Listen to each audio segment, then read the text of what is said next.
La familia real de Habsburgo fue una de las casas monárquicas más importantes y de mayor alcance político en Europa durante siglos, una dinastía compuesta por territorios dentro del Sacro Imperio Romano Germánico, y fuera del territorio como España, Portugal y Croacia, solo por mencionar algunos.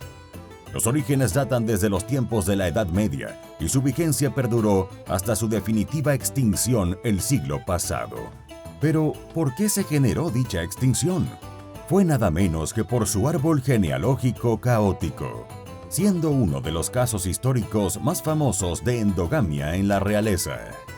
Enfermedades genéticas y malformaciones maxilofaciales diversas demuestran que los Habsburgo perecieron por la alta consanguinidad, producto de cruzamientos entre individuos de la misma familia, que van desde algunos casamientos entre hermanos hasta entre padres e hijos. Las alianzas matrimoniales entre familia forjaron a la dinastía Habsburgo. El imperio de los Habsburgo inició con Rodolfo I, rey de Alemania, a partir del año 1273, siendo miembro de la familia Habsburgo existente desde el siglo XI, y a partir de 1276 reunió nuevos territorios germánicos a través de acciones militares y diplomáticas, empezando por Austria, posesiones que entregó a su hijo y heredero Alberto, siguiendo por Bohemia y Hungría.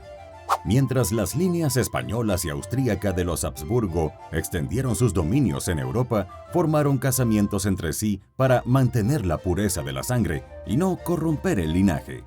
Los primos se casaron con primas y los tíos hicieron lo mismo con sus sobrinas. La compleja matriz de la consanguinidad de los Habsburgo puede llegar a ser una experiencia psicodélica para los estudiosos de la genética moderna. Según un estudio realizado por la Universidad de Santiago de Compostela, publicados en la revista Heredity, aseguró que 4.000 individuos de la familia real pertenecieron a solo unas 20 generaciones entre padres e hijos, determinando así el inevitable declive de la casa Habsburgo. La endogamia protegió la influencia de la dinastía Habsburgo a medida que las generaciones sucesivas ocuparon el trono del Sacro Imperio Romano Germánico entre los años 1400, extendiéndose por más de 300 años. El siglo de la máxima consanguinidad. La caótica consanguinidad de la dinastía Habsburgo finalmente causó los primeros embates durante el siglo XVI. Curiosamente, la Iglesia Católica prohibía la consanguinidad o la unión matrimonial entre las mismas líneas sanguíneas. Sin embargo, nadie podría haber previsto lo que estaba por ocurrir.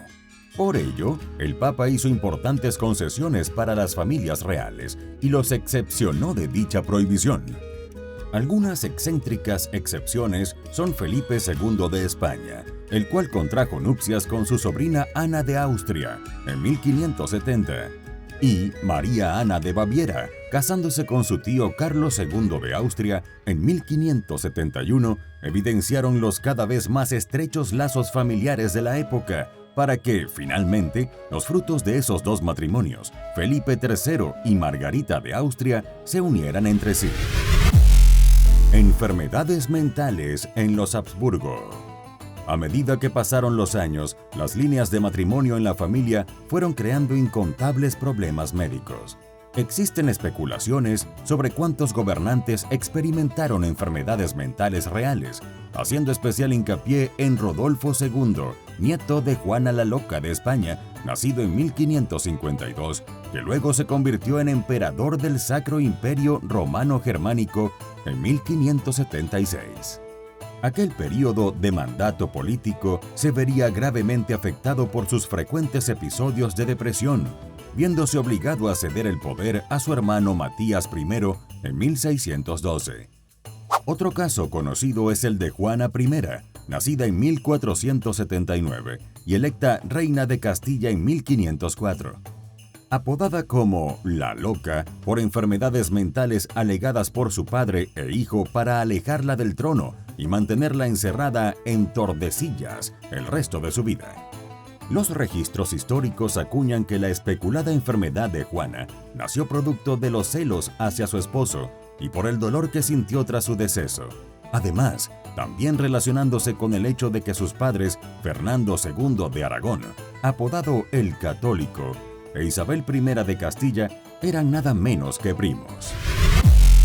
La peculiar mandíbula de los Habsburgo. La dinastía se hizo conocida en la cultura popular por sus características físicas tan distintivas. La mandíbula, también relacionada con el labio y el mentón, son rasgos especialmente notorios en la línea familiar de los Habsburgo en el siglo XVII.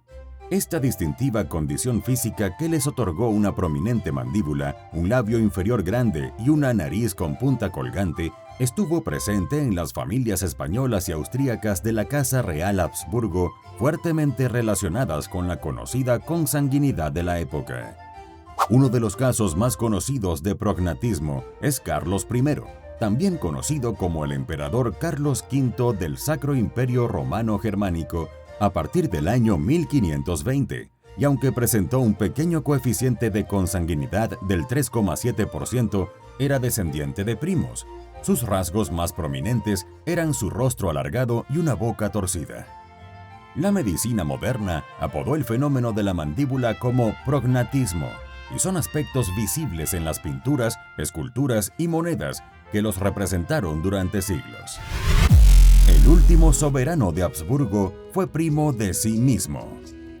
El entrelazamiento en las líneas de los Habsburgo de España y Austria era tan caótica que acabó por pasarles factura con el nacimiento de Carlos II, también apodado el Hechizado. Nació en Madrid el año 1661 y electo rey de España a partir del año 1665. Tenía una lengua tan grande que le costaba hablar y babeaba constantemente. Su nariz estaba deforme y su mandíbula tan desplazada que sus dientes no eran capaces de juntarse, además de ser incapaz de caminar hasta que se desarrolló completamente. Padeció epilepsia durante la infancia y hasta el final de su vida. Apenas aprendió a leer y escribir cuando cumplió 10 años, y sus padecimientos de cólera eran desmesurados. Los progenitores de Carlos II eran tío y sobrina entre sí, convirtiéndolo a él en su propio primo. Sus abuelos paternos eran primos segundos y sus abuelos maternos primos terceros.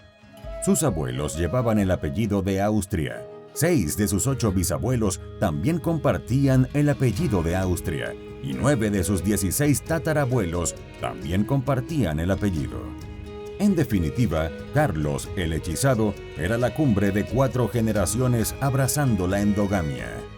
Su también conocida infertilidad le hizo incapaz de procrear herederos al trono, y el 3 de octubre de 1700, un debilitado y enfermo Carlos II firmó el testamento que pasó la corona a Felipe V de Borbón, pereciendo ese mismo año a sus 38 años y poniendo fin a la dinastía de los Habsburgo en España.